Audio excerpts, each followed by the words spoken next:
Welcome, everyone. We're back with a surprise episode of Beyond Beliefs. So I need to do a small introduction. First I'll... there. So I need to do a small introduction. I woke up this morning to two great things. First, I got a phone call that a package had arrived for me in town. So I needed to go pick that up. Before I did that, we watched a video and had an awful lot of fun. So if you want to see that, link is down below in the description. Yeah, so that was the first part. So I went into town and there was a package from Scientist Mel and the people from the Geek Room. And it is my new t-shirt. McBoomer Rejects. So really happy. Thanks guys for anyone who's watching and you want a t-shirt like this. You don't have to pay for it. Just go and watch Scientist Mel streams or the Geek Room streams. You'll be collecting points on Streamlabs and you can pay for your t-shirt at Streamlabs with Streamlabs points. So yeah, and what was I almost? Oh yeah, Screw Billy. That seems to be a thing. So I want to do that as well. Our guest today, Craig Reed. Craig, how have you been? Hello, can you hear me? Am I on? I can hear you just fine. Okay, cool. Hi, Peter. How are you? So you got a kick out of my video. Well, good. It wasn't intended to be mean-spirited. So I'm glad you got to enjoy a chuckle. And we can discuss it, and we can discuss other things. So, welcome to the party, Mr. Peter. So I have to tease you just a little bit because you reminded me of GMan. I mean, all you needed to do is go stand in a bush or something. Man, it was something else. One thing I do want to know, was the guy naked going into the water, or did he have clothes on? Oh, I don't actually know. I just pulled that off of YouTube. That's become my standard. I'm very technically not proficient, so that particular video is just my standard video backdrop that I use. Someday I'll start making real videos, but mostly when I make my videos, it's just about me recording into my device, and I don't really labor around with the video part. So that's just something I grabbed from YouTube. It's just like, I thought it was just water. I didn't even know that guy was there until somebody pointed out. I'm like, what guy?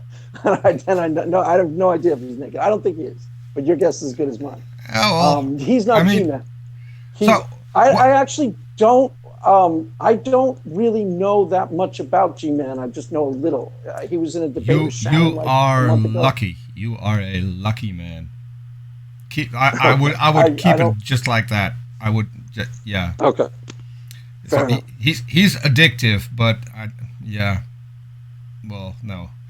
But he's a guilty pleasure, is what you're saying. So he's addicted, but he's not. Oh man, he sure is. And I try to be nice to him as well. I try to help him out with Zoom, and so I jumped on his stream once, and he kicked me. And then he called me a dragoon because I watch someone on YouTube that seems to make me a dragoon, whatever the hell that is. But yeah, a dragoon. A dragoon. Yeah, that's one. I don't know that insult. I don't know that insult. I watched Dragnaut Silvers. That's a new one to me. Yeah, I wouldn't even know what that is. I watched Dragnaut Silvers. Apparently, everyone who watches Dragnaut Silvers is a dragoon. So yeah, there you go. Oh, there you go. I vaguely know who he is. He's like a scientist dude. He wears a lab coat in his profile pic. Is that Dragnaut? Yeah, and he actually is naked when he does his streams. So, okay, each his own. Really? I won't do that to the people watching here. It's not a pretty sight. That's probably a little too much information. That's probably a little too much information for me. No, you can see it. I myself am wearing clothes, Peter. He's on camera when he does his stream. So, but yeah. So ooh, let's get back just a little bit about that video that you made. I mean, that was a week after we talked last. Did I really make you that upset? It wasn't actually a week. I made that video that day or somewhere thereabouts. I don't post all my videos in linear. There's not really a strategy behind it, but because I make a lot more videos than I actually post. I have something like 200 videos that I haven't posted. So I forget exactly why I waited till now to post that. I didn't think you were going to watch it, to tell you the truth. I posted a couple of videos on our interactions, and you didn't watch the other ones. And I was posting videos for you to discuss that you didn't play. So on the time, no, you didn't make me that upset. The time in question. What are you laughing at? Something somebody said? No, it's because you said I won't watch your videos, and so that was because of the topic, and I would really prefer to talk to people. I mean, you make response videos, and that's fine. A lot of people do. I don't do that. So whenever you make if you make a response video to me, I only have one option, and that is to try and get you in here so I can respond face to face, because I don't have the time to do response videos, and I'm lazy, because this I can just a few clicks and I got everything ready. I don't have to record, I don't have to edit, I don't have to do any of those things. I don't have to make a script. It's just off the cuff. So that's pretty much why I prefer this. But that's fine. I have no issue with it. I just don't always have time to come in and talk live. Okay, but should I feel flattered that you compared me to your wife? I mean, that was something that I did not see coming. Okay, let me. Yeah, you should in a way, because as you pointed out, my wife can be really impressive in terms of. I'm not completely unimpressed with your skill at knocking people off their points and debating, and I think you're actually pretty skillful. And I call it Street Fighter tactics because I kind of explain what they are, and my wife does some of the same things. And my wife, you can't win an argument with my wife. You really can't. I swear to God, I once argued with my wife because we had a Christmas tree at Christmas time, and she was convinced that the Christmas tree was bad for the cat. A cat is in a tree go together, and we got into a 3-hour argument, and eventually I just gave up because I was like, there's just no argument. She was convinced that the pine cones were going to harm the cat, and I was like, Jennifer, it's a tree. Cats live in nature. It's like, and I swear to God, 3 hours later, I was just like, forget it. So it's kind of a compliment. I would argue the opposite. A cat is bad for the Christmas tree, because I've seen a lot of Christmas trees fall over because the cat decided to have a look what's on top. So right, because the cat will take the Christmas tree down. Yeah, that's a lot more plausible than when she was trying to argue that the pine cones were going to harm the cat, like on the ground, or the whatever falls off the tree, the pine needles. And I was like, Jen, cats live in the wild. There's no, and I swear to God, we 3 hours later, eventually she won that argument. So it's kind of a compliment, Peter. You can be really good at arguing with people, and you can be really good at debating. So you should be complimented. You should take it as a compliment. It's a compliment. So I hate debating. I'd like to have a conversation. When I have guests on, I like to have a conversation. And yes, I do interrupt people. And usually I do interrupt people an awful lot. But when I do, it is for a few things. First of all, if someone goes on a gish gallop with a lot of topics, then I might ask them to stop and go one by one. The other reason would be for clarification. So let's say you want to tell a story and I don't get the start, then at the end I still won't know what you're talking about. So I will ask for clarification. And I do know that a lot of people find that a little annoying, to say the least, and I get that.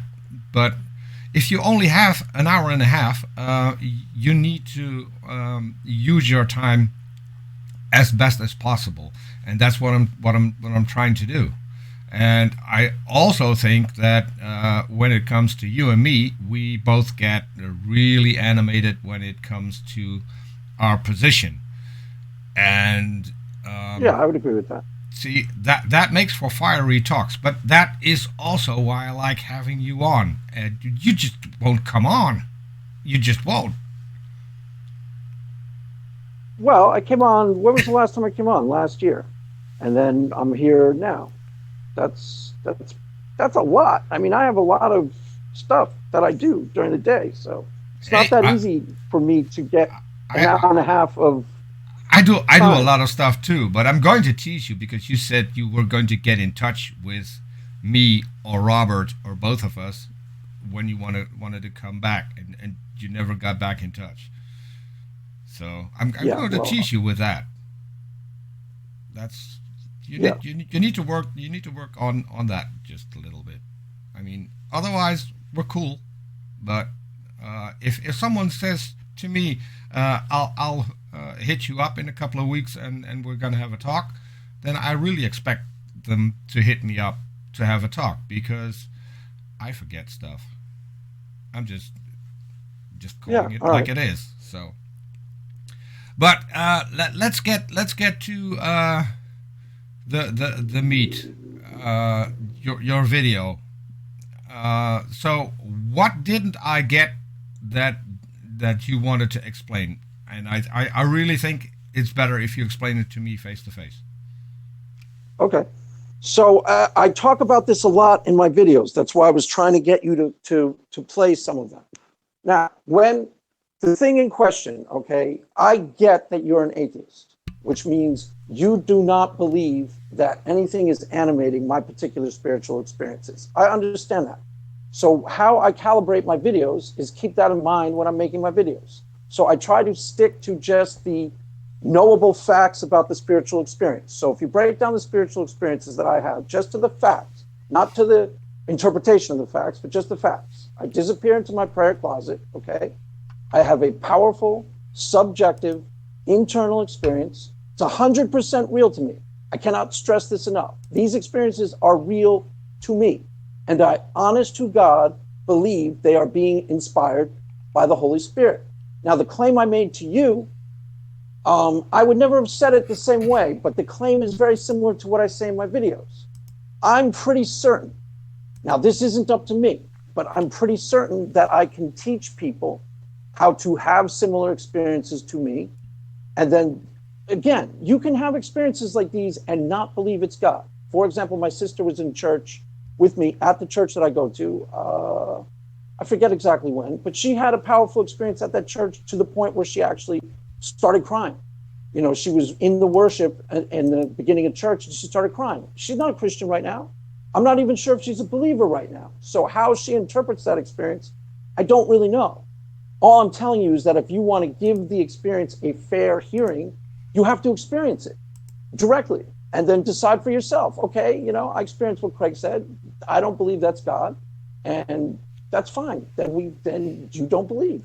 I'm not demanding that anybody believe me at all, ever, ever. It's never on the agenda. You know, if you want to be an atheist and listen to my videos, I try to make my videos open-ended so that we can converse without conflict, without zero sum. I'm right, you're wrong. I try to couch, and I interview a lot of atheists, same thing. I just try to find out why they became atheists, what their position is, you know. Interview people like Paul Gia. I got a really good window into his experience, why he deconverted from his, I forget exactly, was a Mennonite or something like that. Yeah, Um, he was a Mennonite. and he's a good guy. You know, for the most part, on my videos on my channel, I've never get in conflicts. Nobody ever conflicts because I'm not trying to talk people out of what they believe. You know, I'm just trying to find out what it is. Like, so the genetically modified skeptic was one of the first people I interviewed, and he's talked about his deconversion experience. He was some sort of, he grew up in Texas, and he was some sort of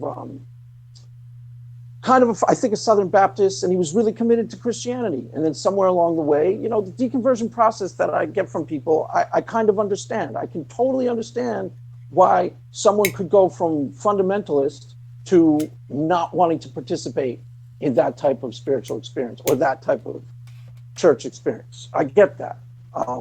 So, you know, what I'm claiming on my videos is that if you participate and you listen to me, you're at least, most atheists listen to my videos, very few of them accuse me of lying.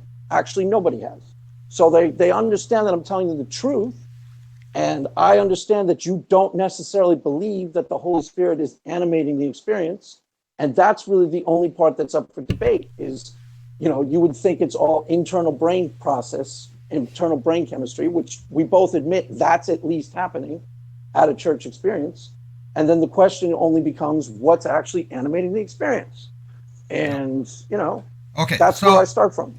So what I did do, I didn't watch your videos. I'll be honest. I watched the video that you posted today, and yes, I know. I will. Everyone who hasn't seen it, it's down there in the description.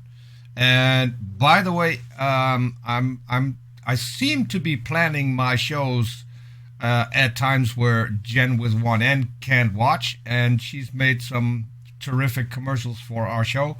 So I want people to go to Jen with one N's channel as well. Link is in the description, and subscribe there because she makes awesome videos and she's one of the nicest people I know. So there. I did ask around a little, and Florida Line has watched the videos. You asked her to watch 3 videos.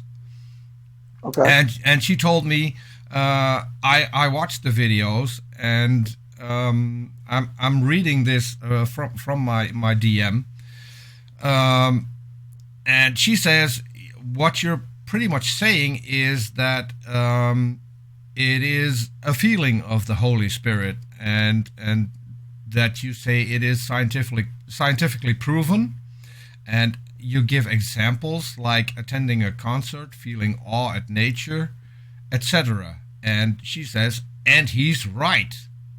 And that's the rub. Because how do you differentiate between the Holy Spirit causing a feeling versus a concert? And that would pretty much be my response to that as well. I mean, I don't deny that you can have powerful feelings when you go to a concert. I mean, I've been in the music business. I've organized quite a few, and really? So for instance, one of the biggest country music singer-songwriters in Holland, a guy who also had a show on national TV, national radio. I had him over for a couple of times, and he had a particular song that was written, and I keep forgetting the name. The guy is nicknamed the Duct Tape Messiah. So people want to Google that. He wrote a song called If I Could Only Fly. And that song was played at my mother's funeral. So now when I hear that song, it has even more impact on me. Obviously, it already had, because it was one of my favorite songs, and it was one of my mother's favorite songs. So, but I don't see how I could differentiate between getting a feeling of euphoria, which you can absolutely get when you're attending a church service. I do not deny that. But how would you know if that's actually the Holy Spirit, or it is the environment, the sermon that you're listening to, maybe music playing, maybe being there with people you really care about? How would you tell the difference?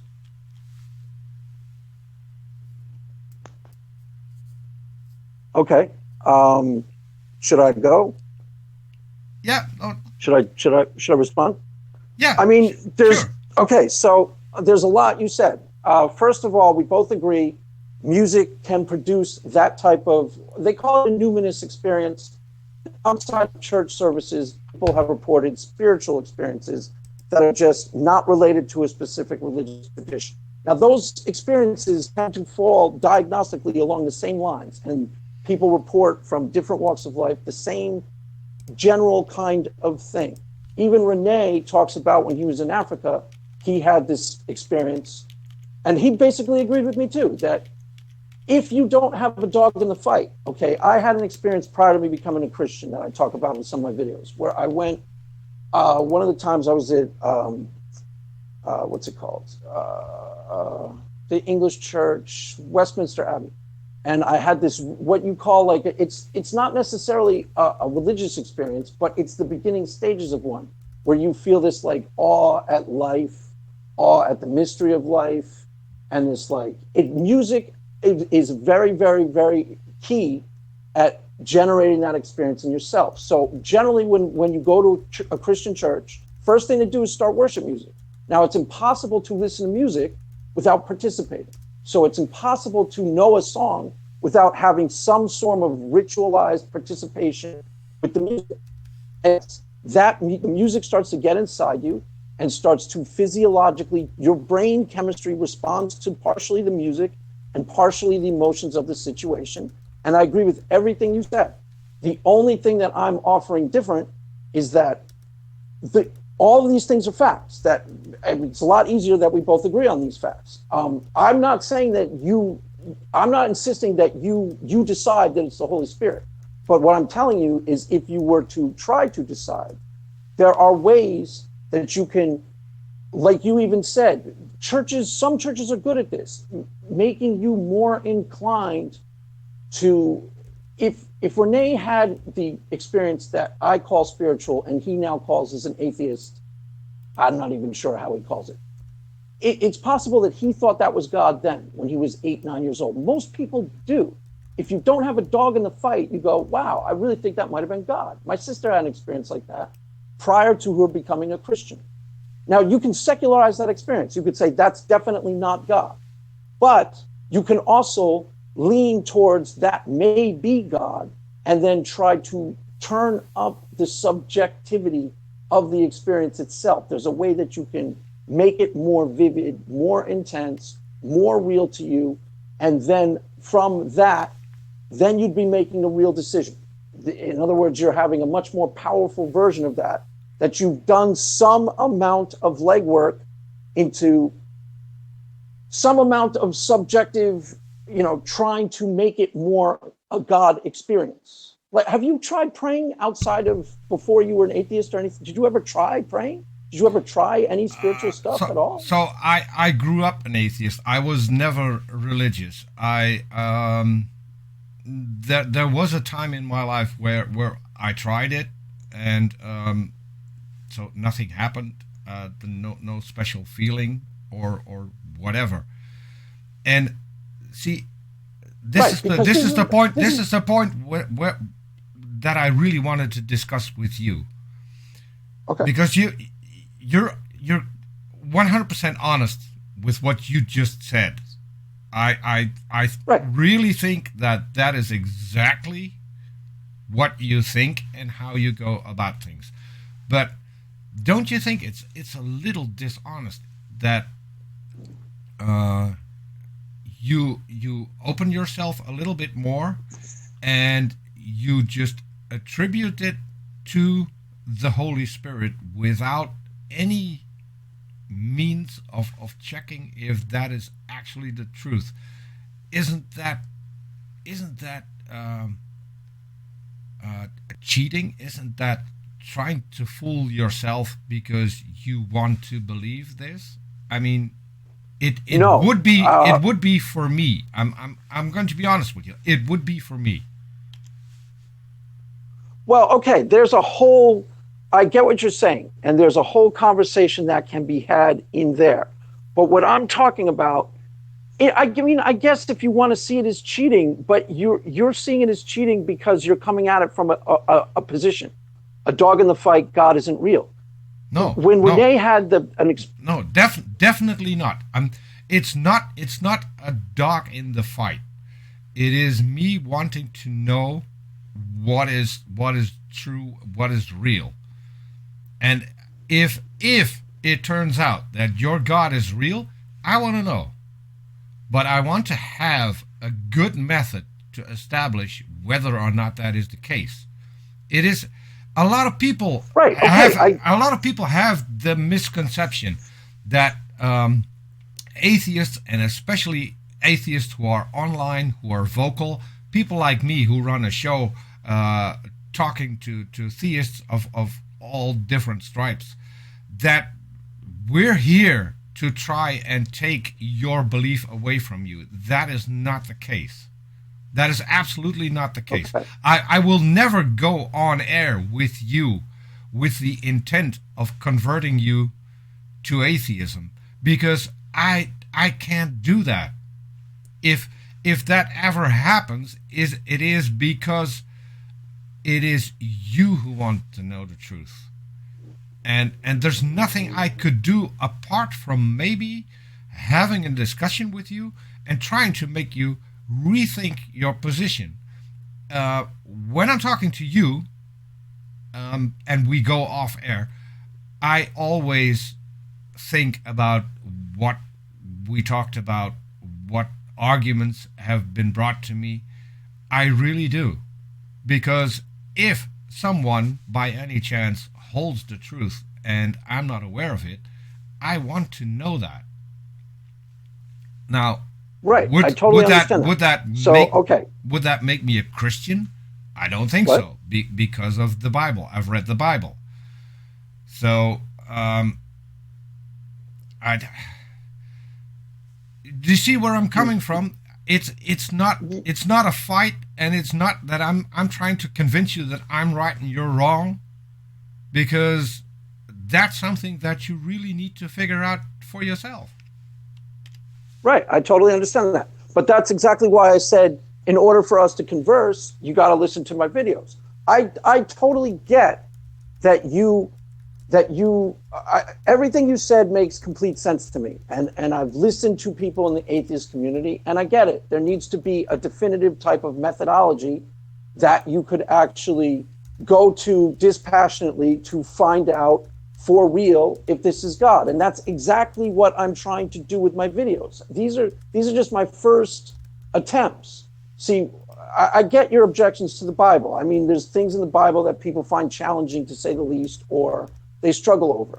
I wasn't a Christian when I was 28 years old. I went to church and had one of these experiences, and it was really real to me.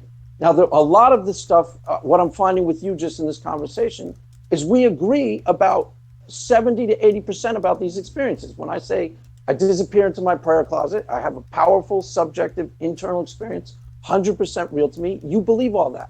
That experience gives me almost complete peace of mind. You probably agree with that too, and you attribute it to the placebo effect. Placebo effects are real.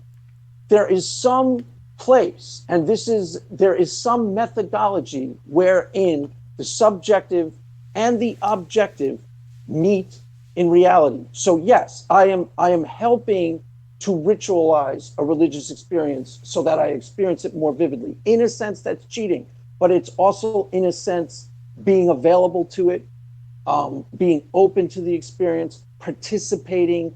There are other ways to describe that than is just cheating. And then when you have the experience, Sam Harris has done meditations, and everybody understands that there's value and benefit to meditation and prayer, just from a purely secular point of view. All I'm doing is trying to do exactly what atheists always said they want. They want, facts, the facts about these experiences, and let's chisel it down to what's knowable, and then let's take it from there. So yeah, there may be a part. Now, I just started this. I've been at this 2 years, but I consider that just starting. So what I'm trying to do is construct, like Paula, what's her name, Florida Line, agreed with a huge chunk of what I said in the video. So did Renee. So do you agree with a big chunk of what I'm saying? So that's a good start to have the conversation. And then, I'm not, you might never think that I'm correct or that I do know the truth, but at least you're understanding that you can at least understand that there's something to this, and you can understand why I do it to some degree. So you're learning something about, my Christian experience that isn't negative. That's good enough for me for the time being, right? So, we're having a conversation now. It's going a lot better than the last time. So just to be honest, what the things you just said, the placebo effect, the fact that prayer and meditation can have a real effect on people. I'm with you for 100% when it comes to that. So I can also give you an example where it would be beneficial to survival. I mean, if you are trapped in, let's say, a cave that has caved in, and you're cut off from the air, if you then go and pray, you will calm yourself down. You'll use less oxygen, and you're more likely to survive. So, yes, there are literally examples that you could bring up in which prayer is beneficial, and that's even apart from a God being real. It is, and it can give people comfort when someone has passed away. I get that. Totally. I get that. I've the only church service that I've ever been to was a Catholic service for the wife of a friend of mine who had passed away, and so. Yeah. And how did you find it? Was it? Well, so I have to say that there wasn't a lot of mention of God in the entire thing that the pastor did. It was pretty much going over her entire life, about her as a person, and more stuff like that. And so I did see. So they had. I was I think I was 16, somewhere about 16. Okay. And he had two daughters. One was my age, a couple of months younger than I was, and the other one was 2 years younger than me. So for the children, it was even more a comfort, I think. From what I saw, they were comforted a lot by the church service. But all of that has nothing to do with a God. That's people performing a service. That is people coming together in a church in a specific setting that has reverence. And I think you might know the Catholic Church is all about rituals. They're fully dressed, and they got the cutting out a little the smoke thing going and candles. The rituals, okay. So there's a lot of rituals going into that, and that makes it really, really impressive. Even to a non-believer, it's impressive. But exactly, yes, I totally understand. And there's a science and an art to the aesthetics of that experience, so that.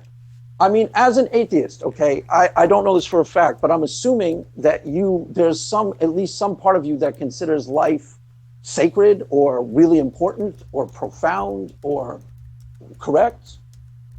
Yes, no, maybe. Some of when you have a spiritual experience, it gets described as the ineffable. Can you still hear me? Yeah, I can hear you. Hello? Oh, I'm sorry. The ineffable. In other words, it's hard to put into words.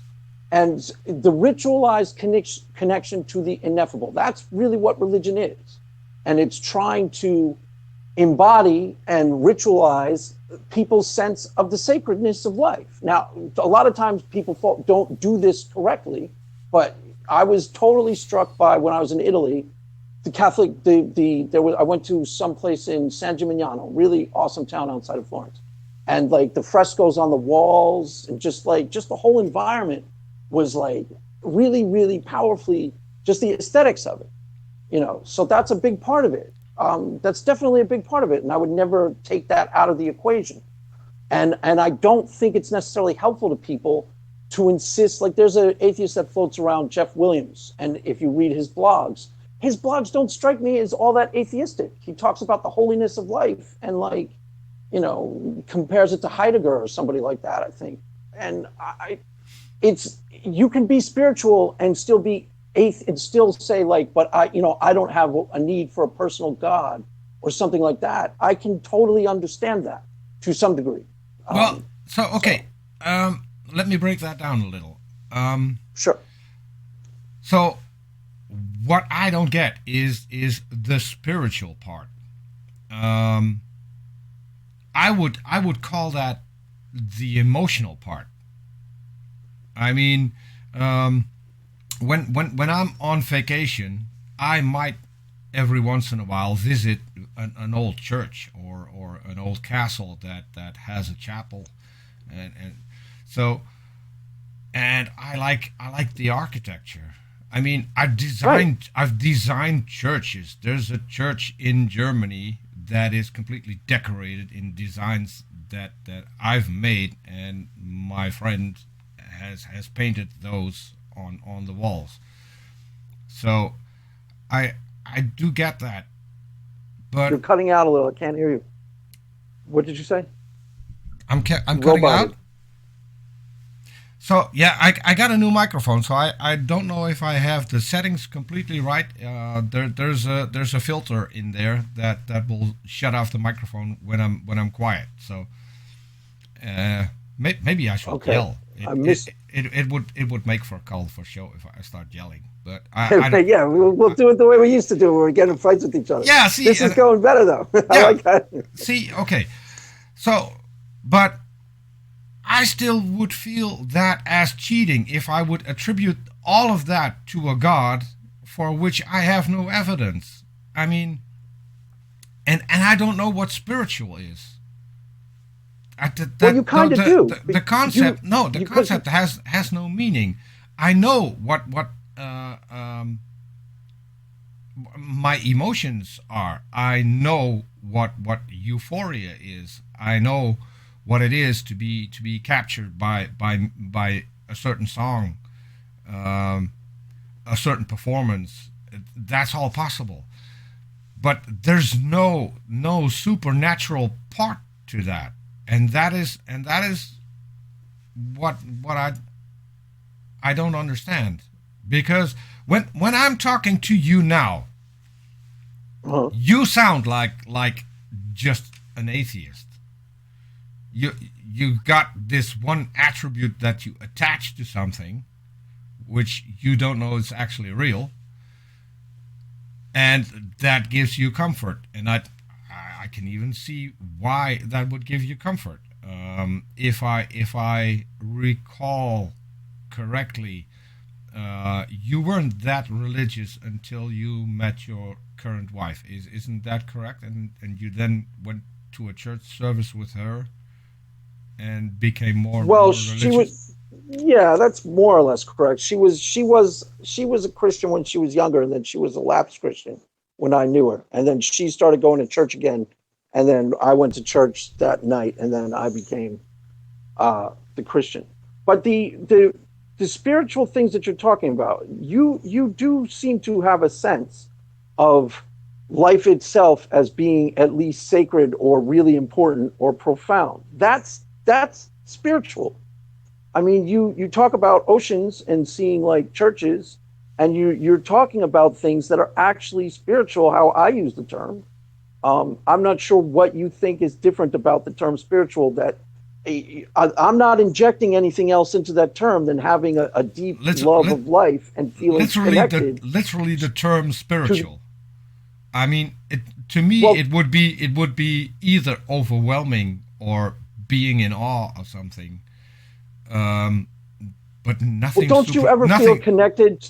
Nothing supernatural. And when it comes to life is important, but life is also one of the great mysteries, because we can't even define life. It's DNA that's reproducing, but that's not life, because it starts with RNA. We have viruses that are RNA based, and those aren't considered to be alive. So what is being alive? To me, life is a certain chemical reaction, and that doesn't make life any less precious than you would think. because to me, if we're talking metaphorically, that would be a miracle. How something that isn't alive can become alive. So, and the research that's going into that at the moment. So, for instance, we know that RNA can form spontaneously. So it can literally create itself. RNA can also create DNA. That is one of the solutions for abiogenesis. That to Right, me, but okay, the fact that pure chemicals can do that and then form a molecule that is the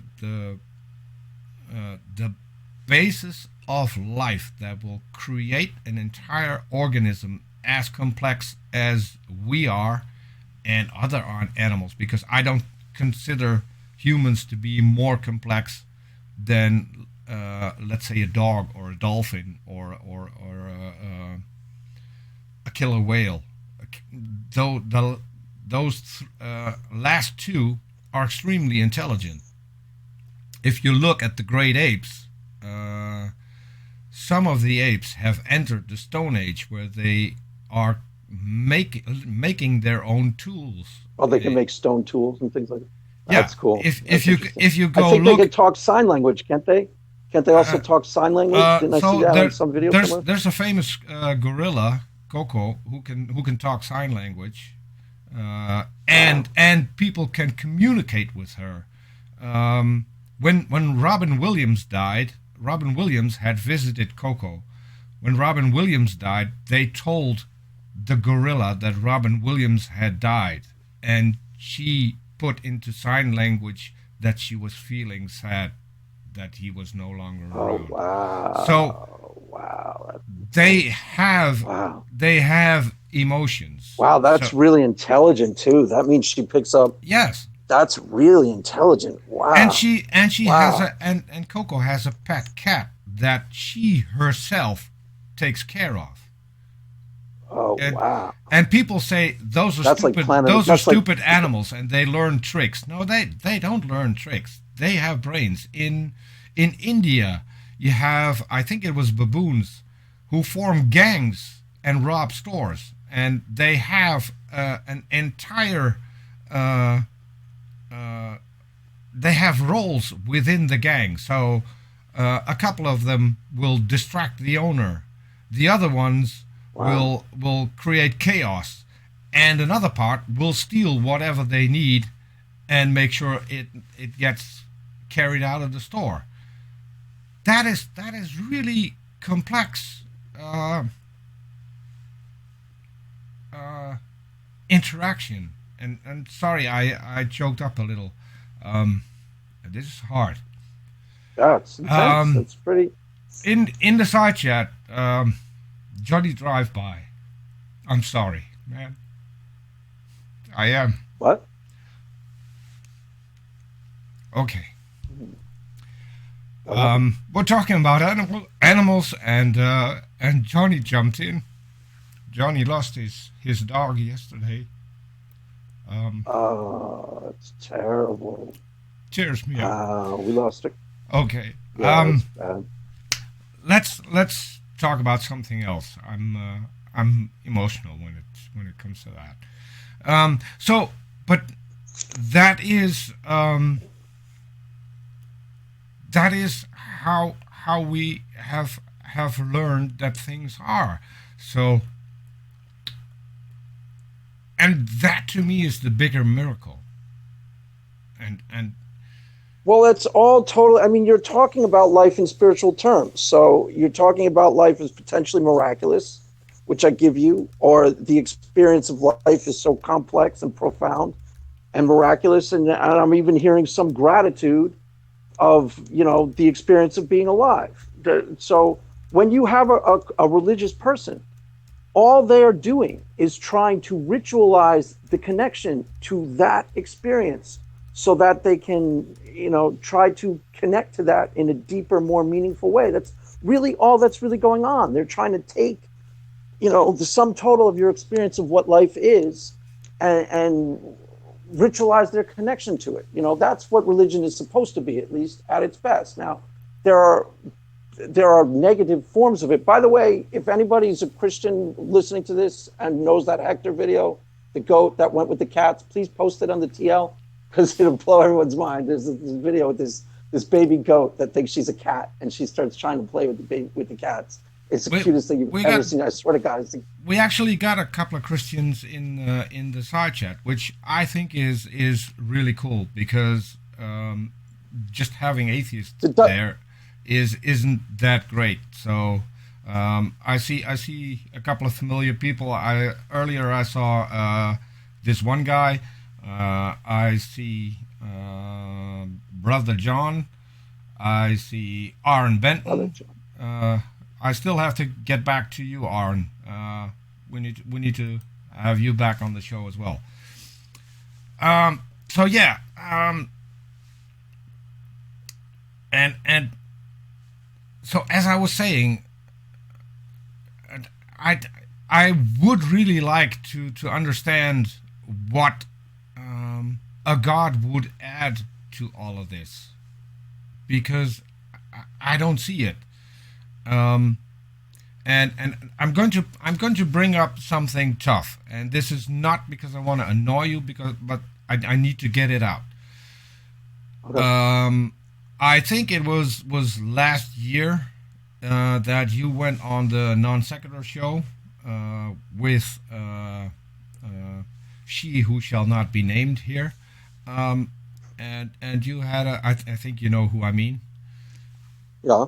Yeah. So where we met, and at some point you were talking about a man beating his woman, and what really made me mad is that she laughed about it. Yeah, let's go there. Oh, funny. To me, that's not a fun topic. But if you go by the Bible, the man actually has the power to discipline his wife. And you made a few comments, and I won't repeat them because I'm not here to pick a fight. I really am not. But you made a few comments that really made my hair stand on end, and that's where my animosity towards the Bible comes in, because you and I can have a decent conversation, and I bet you that if you were living anywhere close here, we could go out and have a drink, or maybe visit and have a chat and watch a movie. We could do all of that. And then something is in my opinion is corrupting your views on the world. And I don't think that you would be the guy who would hit a woman. I really don't. I've talked enough with you to know that you really care about the woman that you live with. I mean, I think it's safe to say that you're still in love. I adore my wife. I adore my wife. See, my wife can be awesome. Okay, so but having a book that puts her beneath you, that doesn't even consider her to be equal, that's the part I don't get. And that's why I don't get people who, like yourself, could have every feeling that you have right now and not have a God there, because it would be exactly the same, because you describe it as being exactly the same. You add that extra part into it, and that gives you comfort. Once you would know that you won't need it, I'm sure it would be as amazing as it is now. but you would be free of an ancient book with ancient rules. That Well, but the parts of the Bible that speak to me, okay, are not necessarily predicated. They're not necessarily. There are parts of the Bible that you could bring up that you would say are challenging, to say the least. But in terms of your respect for your wife, the Bible says to submit one another out of reverence for Christ. So I'm supposed to submit to her too. That's the Bible, out of reverence for God. And it also says that I'm supposed to serve her and be a loving servant of her. Now, there might be some misogynist parts of the Bible based on the culture that it was produced in. I don't necessarily dispute that. But as an adult, as a conscious adult, you can, atheists will say you're cherry picking the scriptures. And I'm like, yeah, of course. It's the scriptures that mean something to me and animate my life, and the scriptures that I actually try to obey and walk out on a daily basis. Of course, I'm going to cherry pick those. The Bible says to be merciful. The Bible says to be compassionate, merciful, and how I'm supposed to go about trying to convince you I'm right is to befriend you, break bread with you, try and have peace with you, and only walk away from you if you're giving me too many problems to deal with. So there's nothing incompatible with what's going on right now with our conversation that would be incompatible with what I believe the Bible actually teaches. Now, you can debate me if that's what it's teaching. I'll give you that. But that's what I honestly believe, that it teaches a positive, socially positive, be merciful, compassionate, Christ-like, and be peaceful to the best of your ability with other human beings, and try to win them over in a good way, so that you're having a nice conversations. And I don't really insist that you ever actually believe me about God, or even, ever actually start reading the Bible. But I don't find any of the teachings of the Bible that are important to me incompatible with how we're acting right now at all, even a little. Now, you'll give me some scriptures from whatever, from the... Okay, so I think in our first conversation, it is literally what I said to you, that you cherry pick the Bible. And don't get me wrong, I'm really happy that you do, because there's some awful stuff in that book, and I think you would know that. Well, relatively certain everybody does. But here's the thing. Why can't we be just people and try and connect and try and make the world a better place without having the baggage? Because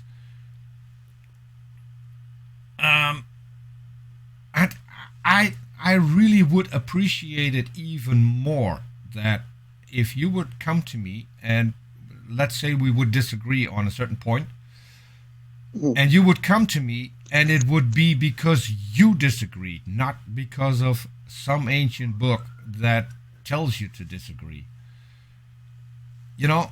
Because then we can have a conversation. Then we can try and see if we can either settle our differences, meet in the middle, or whatever. But if you take those rules from a book, there's no way of negotiating, because the book won't change. And you might change and discard a verse more, but it will still be in the book, and you won't be the only one advocating for that particular book. And this is turning out completely different, because I really thought this was going to be a dumpster fire. I don't think we've ever had a conversation like this ever before, because when you and I meet up, it takes 5 minutes and one of us is shouting, and it hasn't happened yet. So I don't know. No, it hasn't. And I don't think it will. I said in my videos, in videos that I've made, that you have a good side, and I kind of knew you did, and that's kind of why I wanted to have a one-on-one with you, because I didn't think we were actually going to have a fight. I thought there was going to be, we don't have to 100% agree. Not after the video that you posted this morning, because that was hilarious. That just. I'm glad you got a kick out of it. That's awesome. So I'll do a follow up to this, and I got a 100% comment. honest. I got a I thought this comment about conversation it was great. from PZ Myers. PZ Myers watched your video and made fun of it, but at least he watched your video. So, and that to me was cool. Getting a comment from PZ Myers, Yeah, you must be really really proud that I don't even remember what you said about me. I don't actually either, but there was fun stuff in there. It was meant playfully. It wasn't meant to be, it wasn't meant to be aggressive. I kind of thought that we would get along pretty well, Peter. I'm actually really happy about how this went, and I'll make a video about this. And I'll be 100% honest. I thought this conversation was really good, and I don't see any reason why we can't. When I'm with atheists, this is the conversations I tend to have with people. Pleasure Doubt was on my channel. He's an atheist. All peaceful, all good. Apologia was all good, all peaceful, no conflicts. Well, I'm not demanding. I have to ask. I have to ask because I promised and you promised, which that's something that you need to do. Robert Reed wants to have another go at you as well. So, and I'll be producing okay. I'll be producing it, but I now have a microphone that I can actually mute, and I will mute. The only thing that I will do is this: switch the screens back and forth while you're talking, and it will be just you two. To that you have my word, and I think after this today, that would mean something. But I want to see you talk to Robert as well, because Robert isn't that aggressive either. If you push the right buttons, but I see Robert. I like Robert. I like Robert a lot, but he doesn't. I'll give a maybe to discussing with Robert Reed. I like Robert a lot, and I like him when he comes around Twitter and he wants to just chat about like football or whatever. And when he was on my channel, he was fine. But I don't necessarily like talking to him about this type of stuff because he turns it into debates, zero sum. One of us has got to win, one of us has got to lose. He doesn't, that's why. I don't think you really know Robert, because I'll think about going with Robert. Yeah, I won't. I mean, I'm not going to commit. You should. I'm not promising you, because then you'll say I promised you and you'll come back 5 months, and I mean, I'll give it a maybe. I like Robert. I got no issue with him. Sometimes Robert's a great guy. I met you and Robert on the exact same show. And oh, that's the first time you had ever met Robert Reed? Yes. When we were on that chat with Renee and Stephanie? I didn't know that. Nice save. Yeah, that's where we met. And immediately after the show, I sent him a tweet, and I asked him to come on our channel. And I like to think that we've been friends all this time. I think he's a great guy, and he's great at what he does. And as I said, if you know which buttons to push, yeah, he'll blow up. But I would know which buttons to push to make you blow up right now. And had things gone a little bit different, I might have done that too. But I wanted a real conversation. I think that's what we're having right now. I'm getting feedback from the side chat, and what are they saying? So I'll quote Florida Line. It's been a great conversation. So awesome. And I know Florida Line. Thank you, Florida. Florida Line is someone who will always give an honest opinion. She will never lie or dress things up a little just to make you feel good. She's honest, straight up.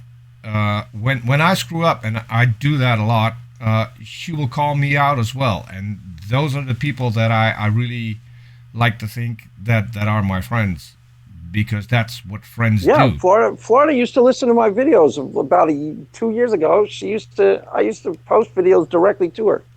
So Florida, you should comment on some of the videos that you listen to. You know, we can have conversations. I won't bite you. I like Florida. I've always liked Florida. So As far as I know, I think, and let me ask you this, and this is going to be a what's point. that? This is going to be something that might jerk you a little. Um, Florida Line is famous for one thing, and that is keeping a certain someone straight. Right. Pardon the pun, Florida Line. But Oh, God. that's what she does best. She has this photographic memory where tweets are stored, and the moment a tweet goes out, she knows, hey, got a screenshot that says the exact opposite, and I'm going to post that. That particular person, Right. we both know who we're talking about, and if people don't know, go watch the start of the stream. There's a little commercial. Look at the last T-shirt in the commercial. I made that, and the money off of that is going to a good cause, who the person dislikes, because that's what we do. But you having that connection with this particular woman who is known to be a liar, known to be dishonest, known to be twisting people's words, making people gang up on her. Why? I mean, and that's probably why a lot of people are a little bit more aggressive towards you, because they see you associated with this particular person, so you must be one of them. Is that making sense? I guess it sort of makes sense. I don't necessarily think that the Stephanie is Attila the Hun is all that fair. You know, sometimes Stephanie will say stuff, and I've said this in my videos about her. You know, sometimes she says things that are impolitic or potentially controversial, or I don't think are going to land that well. But every time she said something bad, she's walked it back or apologized. You know, sometimes she'll say, no. She has literally blackmailed me. Tried to take my YouTube channel down. That back then it was my channel. I didn't have any co-hosts. She tried to have that taken down. Well, I'm not privy to that. I didn't see that. So she tried to get. Just going to say. She tried to get me into trouble with the ACA, with the Atheist experience, and I know for a fact. That at least a few of my suspensions are on Twitter are down to her and her little DM group. I know that. Wow. So I didn't see any of the things that you're saying she did to you. I've seen her do some things that I'm like, okay, you probably shouldn't have said that. But then I've seen her apologize for those things. And I've also been on her channel where someone like Pleasure of Doubt, an atheist, Nathan Ormond, agnostic, you can ask them. She treated them respectfully when they're on the channel. Scott Clifton, he's a pretty well-known atheist. As far as I know, she treated him totally respectfully. So I get that Florida Line has an issue with her, but I'm not entirely certain it's always fair. Having been on the receiving end of Florida Line's like, here's something you said 3 years ago, you know, that's not necessarily like, people say things on Twitter they're not writing it down in the book of the law to be brought up 3 years later, you know. I'm not entirely certain that's a fair thing to do to somebody. Here's the thing. Go ahead. Here's the thing. What? If I say something on Twitter and you will ask me in 2 years, I will give you the exact same response unless something happened that has changed my mind. And it's great because we actually got a guy in the side chat. I don't know if he's still around. Keith. I once went on Twitter and said something stupid, And he came to me in DM and he said, what you just said on Twitter makes no sense. And he spent 2 hours in a hangout with me off air, 2 hours, to convince me that I'm wrong. I mean, he stuck in there, and I had an interest in being right, and I wasn't. Okay. He convinced me that I was wrong. So it does happen. It takes a really good guy like Keith, but those people exist. And right, I understand. I won't, a lot of this stuff. And the fact that people are angry with that woman is because she flat out lies. She flat out lies. It will depend on who is in her inner circle at the time. She will change her beliefs. She will change opinions about the Bible, which is literal and which isn't, all depending on who is present at the time and is looking at her tweets. All right, but all of this is this is such a big so what? I mean, so she's not a perfect person. She's not a perfect person, but she is mean. She's backstabbing. She is still okay. Every once in a while, I still see a tweet that I supposedly emailed her dean, her school. I've never done that. I know who did. I know the name of the person who sent those emails. I know who did that. I'm not going to tell anyone because that's not up to me. I'm not going to dox anyone. But if I tell you, if you ask me, did you do that? I'm honest enough to tell you, yes, that was me. Today, I literally sent information that I had on someone who is a doxer. Mm-hmm. And people want to see if they can get the authorities involved. And I said, well, here, that's him. I won't use that. If I can get that information to the authorities and have someone punished for what is a criminal offense, yeah, I'll help. But I'm not going to email Stephanie's school because I have a conflict with her. That's something that she would do. I wouldn't do that. If I have beef with you, Craig, I will come to you, and I'm not going to find out where you work, because that's quite easy these days. It's not a big problem. But what would that bring me if I cause you grief at work? If I cause you grief with the people that you love? That doesn't help my case. That's just being spiteful, and that's not how we are supposed to interact with each other. Or am I talking rubbish now? No, you're talking. That's fine. But the thing that you're presenting to me is that I am supposed to judge her on her behavior towards other people that I haven't seen. She's never done any of this to me. And I only judge people, everybody. And I've said this on my videos. If you are cool to me, 100 times out of 100, I will be cool to you right back.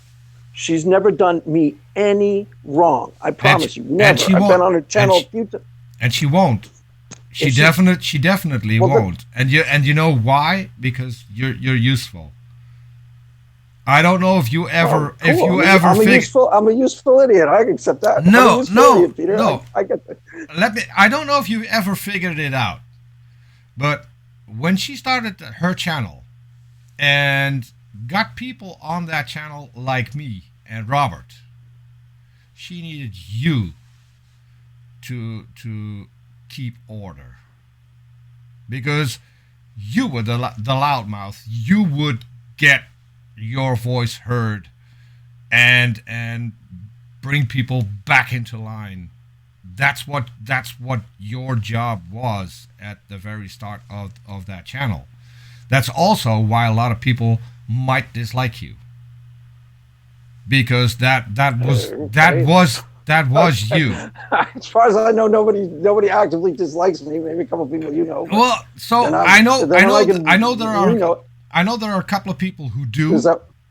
I'm not one. I know. I can get pissed off with you. He's, I can get pissed off with you at times. For the exact same reason you get pissed off with me. And that's completely fine.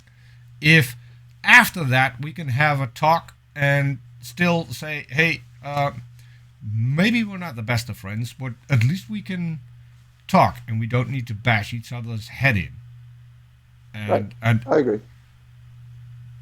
Right, because I can be snarky on Twitter. I'm a lot more assertive on Twitter than I am on here. I think that's something that I've at least changed over the years that I've been doing this. This is a completely different conversation that the one that we had the first time. Yeah, I agree. I totally agree. So, but anyways, it's also completely different from the conversation that we had on that other channel, where you and I met and Robert met. Other channel? I don't remember. We had two conversations on your channel. I don't remember any other. She who shall not be named. I don't remember I don't remember a conversation on her channel. I debated Robert once or twice on her channel. What was it? I don't remember one with you. Coffee talk or? Yeah, I think she called it coffee talk. Yeah. But anyways, you're digging into the past, and it's not really necessary. I'm not demanding. Well, I'm looking to the past to contrast on what we're doing now, which is completely different. So it's really good to look back at that and see how we've progressed and gotten to another level, which I think is better than the one we had back then. Don't you agree? Yeah. This was actually a good conversation. See? So I'm well pleased with how this went, Mr. Peter. You gave me a fair hearing, and I thought we had a nice chat. And I think you gave me a respectful and fair hearing. So I would never say anything negative about how you acted today at all. This was 100% totally cool with me how this went down. Okay. No objections whatsoever. None. But keep in mind, I am still the guy who will jerk you around a little on Twitter every once in a while. Because that's also part of me. As long as you know that when that happens, I don't do that to be mean. I do that to get a certain conversation started, to have a little bit of fun. I mean, there's nothing you could say or do on Twitter that would make me block you, for instance. There just wouldn't be. Right. Because you're not the guy who would, behind my back, try to get me suspended, would try to flag my YouTube channel, or do any other stuff like that. Because in your video, you said, I don't block people easily. When I do, then it's final. I'm not going to unblock people. I've never blocked anybody, and I don't anticipate that I will ever. I've threatened to block one or two people, and then that's it. So no, I doubt I will ever block you. But yeah, if I block somebody, that's it. That means that you can't. They insist that you can't have a civilized interaction with them at all. It means they're insisting on it. It's not something it would take me a lot. I'm going to jerk you a little. You blocked me. I've never blocked anybody, Peter. Yes, you blocked me. Long time ago, and you unblocked me. It's not. It's I've not never that I blocked now anyone. have a different account. You blocked me, then someone on my behalf spoke to you, and you unblocked me. So I've never yeah. blocked. I've never used the block button on my Twitter Oh at yeah. all. Oh So yeah. I got blocked. I probably deserved it back then. I'm not yeah. saying I didn't, Okay. but yeah, it did happen. It's a long time ago, but um, I'm really happy we got to this and we had this conversation. I wasn't expecting this conversation at all, and I kind of I'm was, to tell you the truth. I I'm kind of I'm was. That's I'm why. I'm a little bit sad because now you're not going to make another rant about me. So I need to figure out what to do Well, because I've got that the rant that I was going to post that was before. I brilliant. made a rant this. I made a rant this morning before I came on your channel where I said I might go on his channel. I don't know. It's still up in the air. So I can post that, and then I'll make a video about this. And I don't think I can make a video without ranting. So there'll be rants in the video I make about this. So don't worry about it. You'll still get a rant, Peter. You'll still get Yeah. your little rant. I'll compare you to Deconverter Man. It's I mean, a special little I flower like mean Deconverter Man. the video link below. I thought it was brilliant. I thought it was Well, cool. really brilliant. I had so much fun waking up to something like that. Uh, Made my day. Well, that and my new T-shirt, which people can get at the Geek Room, Well, link awesome. below. At Scientist Mel, link below. Sorry, what did you say? Well, said, well, awesome, Mr. Peter. So this went very well, and I think we had a nice little chit chat, nice little powwow, a nice little meeting of the minds, and I thought it was very amicable. And like I said, I hope so. you gave me a fair hearing. Okay. Well, so would be a good moment to end the conversation, wouldn't you say? Yes, and I will make a rant about this, so don't worry about it. I'll Great. make a video, and I usually Great. rant when I make the videos.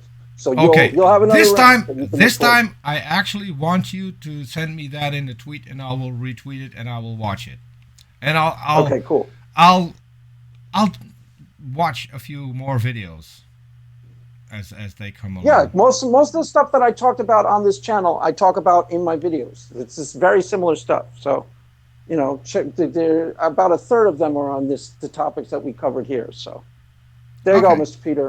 It was Okay. cool. It was a good chat. I'm glad I came by. I Okay. thought this was really fun. And I'm gonna poke you again. Next time you're gonna be on camera, right? Oh, probably not. Probably not. I don't want people distracted. I mean, If I go on camera, Hey, then everyone's like, nobody takes me seriously. Like, I'm it's so I'm good-looking. probably uglier than you are. So if people are going to be distracted, it's going to be me, not you. Well, no, I doubt I'll be going on camera. But Okay. anywho, so So, Greg, thanks for dropping by. Stick around a little bit until after the intro. I need to shut down the stream if you want to stick around a little, so Sure. we can Go for it. have a brief talk after this. I want to thank everyone in the side chat, especially Vibeke Mork, who retweeted the show, and Critical Cripple, who also retweeted the show. Thanks everyone for dropping by. Great seeing Neil here, Neil the 604 Atheist. Also great Neil, to what's up, see you Neil? again. Neil's my buddy. I like Neil. Catch you guys later. We'll have more streams. I'm not sure why, because that's always the problem. Hey, God hates us all. There. Okay. We don't know when we're going to have a guest on, so it's really difficult to plan because we still want to accommodate to the people that we have on. Not everyone has the time to come on. Craig, really thanks for dropping by. It was great fun, and we should do this again. Yeah, it was good. We should do this again sometime. So, and remember, people, my new slogan: truth has nothing to fear from inquiry. Catch you all later.